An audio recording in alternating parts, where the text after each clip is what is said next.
ఆదిలక్ష్మి గారు, ఈ స్థలంలోకి మీరు ఎందుకు వచ్చారు? ఎవరైనా మిమ్మల్ని బలవంతంగా ప్రేరేపిస్తే ఈ స్థలంలోకి బాప్తిసం పొందడానికి వచ్చారా, లేకుంటే మీ ఇష్టపూర్వకంగానే ఈ స్థలంలోకి వచ్చారు బాప్తిసం తీసుకోవడానికి? మనసుగా అనిపించిందండి, తీసుకున్నామని మా వాళ్ళకి చెప్తానండి, అలా తీసుకుంటాను. ఓకే, మరి బాప్తిసం పొందిన తర్వాత కొన్ని శ్రమలు రావచ్చు, కష్టాలు రావచ్చు, ఇబ్బందులు రావచ్చు. మరి దేవుడి కోసం మరి నిలబడగలుగుతారా? మరి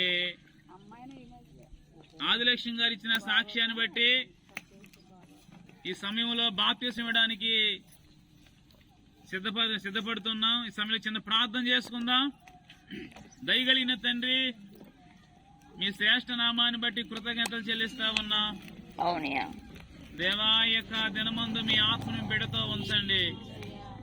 ఇంతవరకు తన జీవితంలో ఒక నాయన లోక సంబంధంగా జీవించినారు. ఈ దినం నుండి మీ కొరకు ఒక సాక్షిగా జీవించడానికి నాయన తల్లిగారు సిద్ధపడి ఉండగా, తల్లిగారిపై మీ దృష్టి ఉంచండి, మీ ఆత్మను ఉంచండి, మీ కృపను ఉంచండి.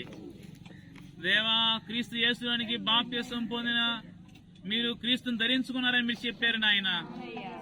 దేవా, ఈ బాప్తిసం నాయన పాత జీవితం పాతి పెట్టబడి కొత్తగా మీలాగా తిరిగి లేపబట్టం అని చెప్పారు నాయన. దేవాటి రీతిగా ప్రభు మీ యొక్క మీ బిడ్డను జ్ఞాపకం చేసుకోనండి.